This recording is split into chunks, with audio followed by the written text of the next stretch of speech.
Him, and as usual, our second segment of the show, and today we're going to learn about the state of the Malaysian palm oil industry. And I'd like to welcome to Capital today Tan Sri Datuk Dr. Yusof Basiron, who is the CEO of the Malaysian Palm Oil Council. Tan Sri, welcome to the show and thank you very much for being with us.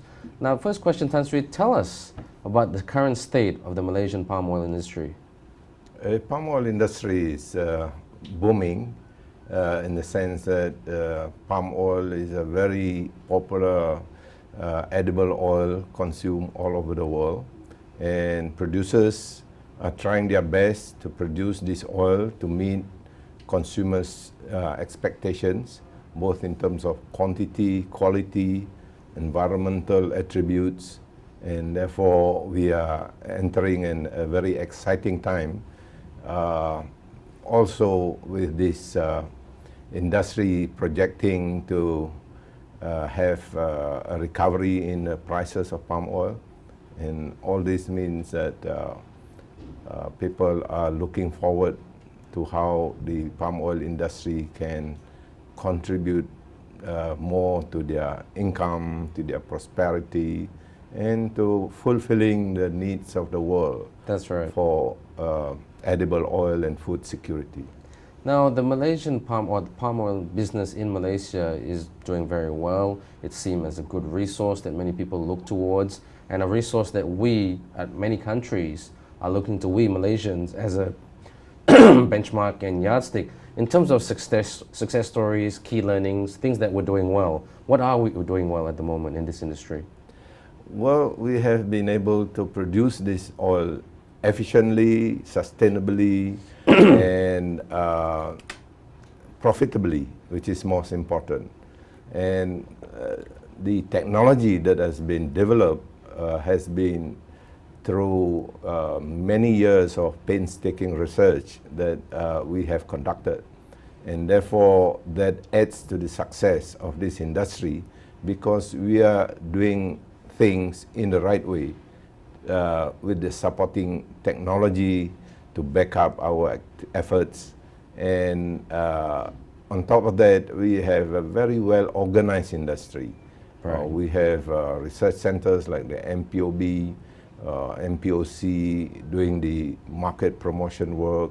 The ministry works very well with the industry, hand in hand in terms of giving maximum cooperation and efforts to promote the well-being of this industry going forward. So I think you see very few industries that are so well organized in that sense to make an impact in terms of competitiveness entering the world market.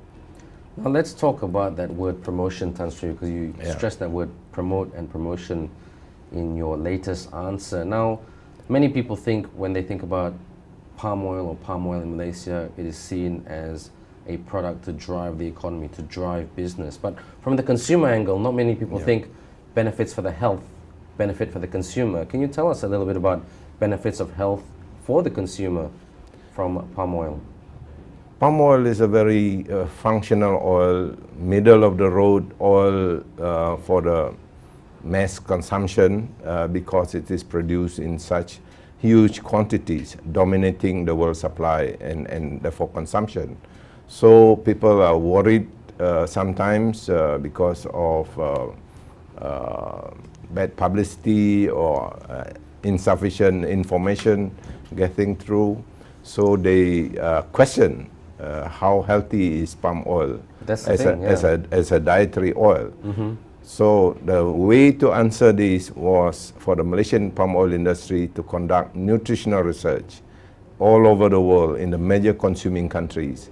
And the end results of all these research efforts was an endorsement by the U.S. Food and Drug Authority, FDA, which accepts that, or at least agreed that palm oil blended with the local oils, 50-50, helps to improve cholesterol ratio.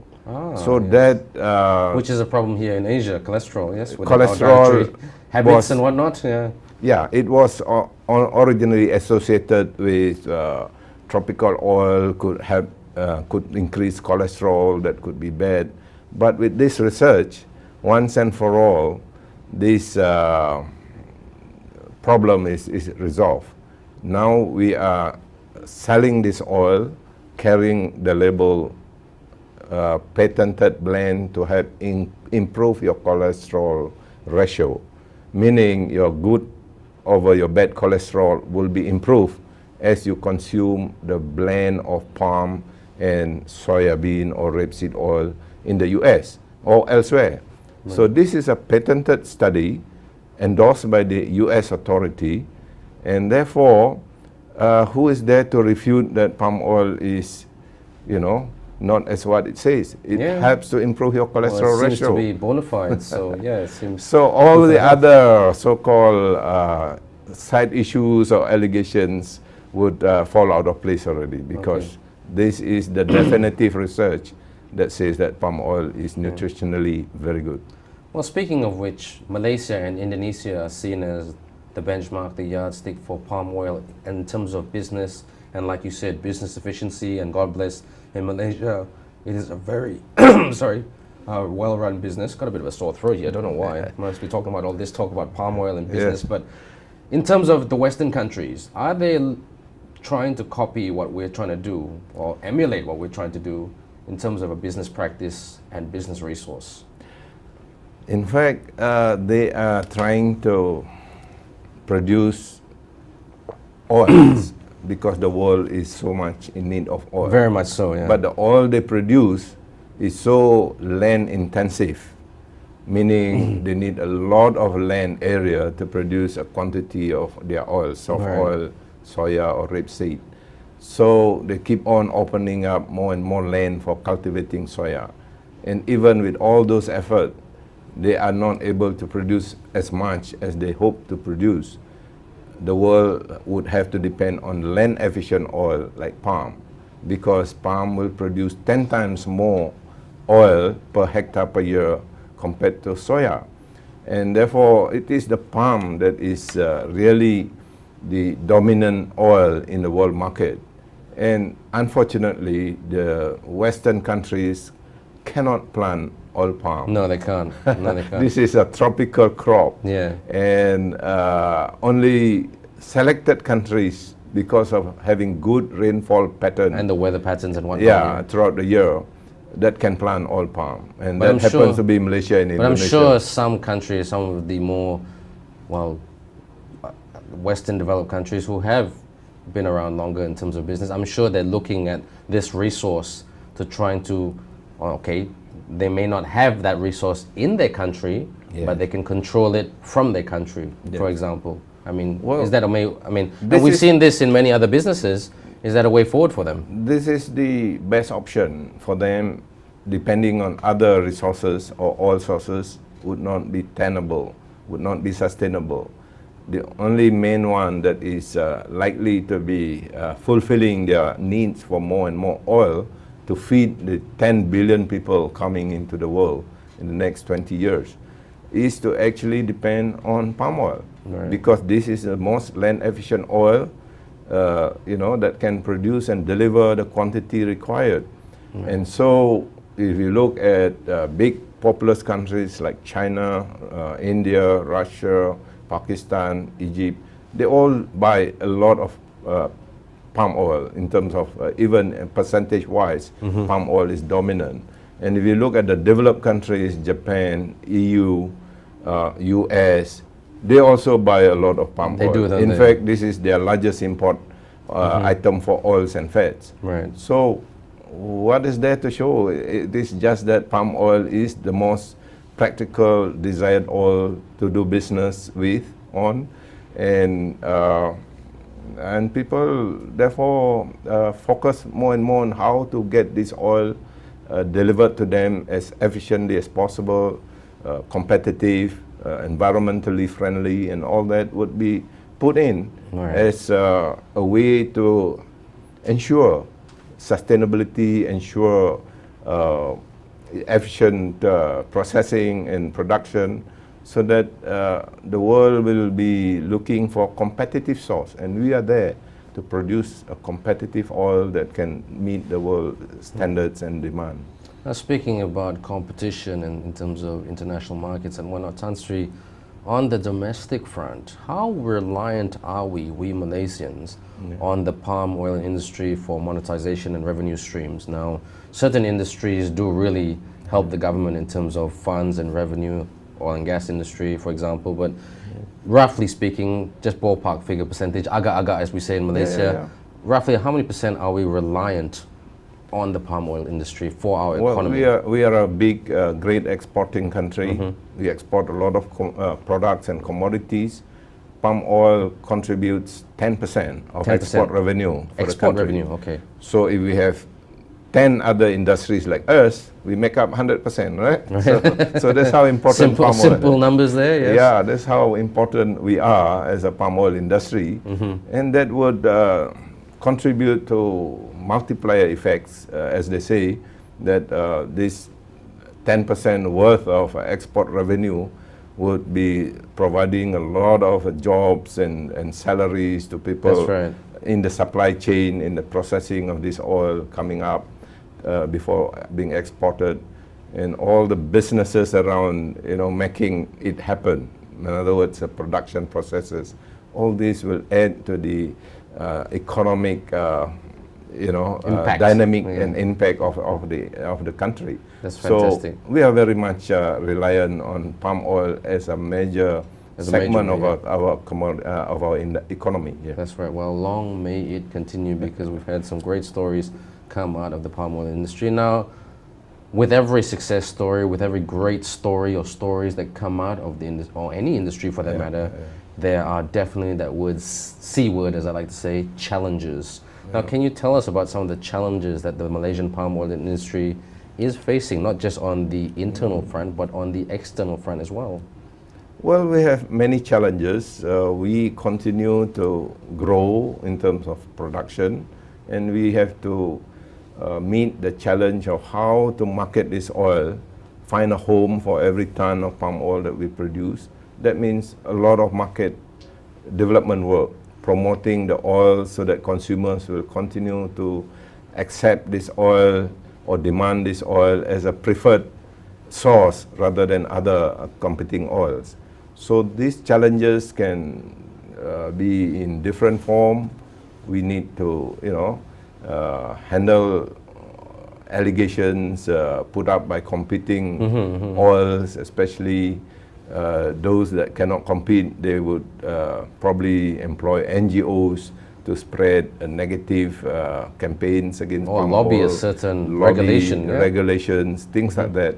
So our machinery has been in place such that we are able to overcome all these challenges, so that, as we seen in the past, the more we produce, the more the demand, the higher the price of palm oil. So this is not quite common in commodities. Normally when we produce more and more, the price will collapse or become weaker. But in palm oil, the price has always been up and up. And so this is signifying success, that we are working hard to find more and more markets so that the price does not come down. And well, so we benefit both in volume and price. Well, speaking about prices, do you face any anti-competition issues or competitive issues in the industry itself, especially here in Malaysia? Because, like you said, it is your price will affect that well, matter. We have been in the business for many years. We have very strong infrastructure for establishing price, like the Bursa Malaysia system of futures trading for palm oil. This will help establish the futures price, which will relate to physical price of what we export from day to day in terms of palm oil pricing. So normally nobody can corner the market. The market is fairly efficient. So from that standpoint, we do not see problems of anti-competition initiative and so on that we have to worry about. But people will always try to, of course. I mean, everybody, maneuver to their advantage. I mean, they will always try to find the loophole within the Yeah, system to get some personal, Yes. financial, individual benefit for themselves or for their company. I mean, Yeah, that is yeah. what business is all about. So you're saying basically that, okay, that you don't face too many issues on that side of things because the regulation is in place. Yes. Okay, and who does the regulation of the industry? Well, we have many regulations. I mean, Well, which is the main body that is the sort of body steering that it? is supervising and enforcing regulations for the industry would be MPOB, Malaysian Palm Oil Board. Okay. They are established to help manage the licensing and The agreements and registrations of activities taken up by the industry from day to day. Like if you trade today, you have to report to MPOB how much you trade, what is the price. Okay. And in so this very way, above board, very transparent. that's right. Very well managed system of improving transparency as well, so that we know the price of palm oil at the end of the day, every day, so that we trade. So this is a very efficient market, efficient infrastructure to help the industry, if you like, progress well into the future. Well, always great to hear about industries following their regulations and not trying to go around it, and very much it's run at its utmost efficiency. But now, Tan Sri, back to more business factors in the industry. Can you share with us a little bit more light about Wilmar's decision to stop buying palm oil from Sarawak from 2015? What's that all about? What are the main issues there, challenges, and the resolution moving forward with this matter? Can you share with us some light on that matter? Yeah, this industry has adopted some sustainability scheme like the RSPO, Roundtable on Sustainable Palm Oil. And on top of that, there are overzealous so-called NGOs who would pressure the buyers in Europe to even introduce higher voluntary standards, or I say voluntary standards regarding to sustainability, no deforestation, no planting on peat. So these are probably additional standards imposed, which to them may be very meaningful, but it may not be all that practical and meaningful to developing countries who need to develop. Excuse me. So Wilmar came into this situation because the NGOs like TFT and Greenpeace tried to pressure Unilever, the buyer, to promote the signing of this manifesto, containing all those newly developed standards, voluntary standards, over and above what has already been accepted by RSPO. So, obviously, without much prior discussions, this standard may not be so easy to implement or very practical to implement, and can even jeopardize existing so-called players' market access. And so, reading in detail the manifesto that has been signed by Wilmar, this attracted the concerns of the companies in Sarawak, for example, because they plant a lot of their oil palm on peat, because that is their land asset. A lot of their lowland is peat, and they can only plant on peat. They cannot plant oil palm on the hilltops. So, in Europe, peat has been planted. 10% of world peat area is on agriculture. Sorry to interrupt you, Tasri, but so for Wilmar's case, is that a done deal? They will stop from 2015 because of the pressures they're getting from the NGOs. Well, is it a done deal? Nothing is permanent in this world. Yeah, that's right. But I mean, from the media statements and what they're coming out, look, 2015 done deal. We are stopping. Yeah. I mean, in your opinion, is that the end of it? So it's voluntary. If they choose to implement something on their own, then they just have to find other sources of supply to meet their consumers' expectations. Right. But for the producers, They too, they don't all sell to Wilmar. No. Wilmar is not the only market in the world. No, it's not. So if they make a stipulation that they don't want to buy, that is like you and I, freedom of the market. Yeah, you don't want to buy. Yeah, freedom of choice as well. But I mean, that being said, Wilmar is a huge customer of this Sarawak market, and they've been there for a long time. But many huge customers, they can, reduce their business if they make mistakes. Okay. If they want to play a different game, banks have gone. You see, because they made the wrong, going against the tide. What I'm saying is, any deal or any arrangements scheme must be fair. Right. If you are not fair to both sides, producers and consumers, then you can't survive. True. We'll just have to take a very short break there, Tan Sri, because a very interesting issue on the state of the Malaysian palm oil industry, its success stories and its challenges. And don't forget, that's what business is all about. We're just going to take a very short commercial break right here on Capital Today. But when we come back, more news and headlines making the news and business news and headlines this morning. And then later on, when we come back, we're going to continue this very interesting topic with Tan Sri about the Malaysian palm oil industry. Don't go away. Stick with us right here on Capital Today.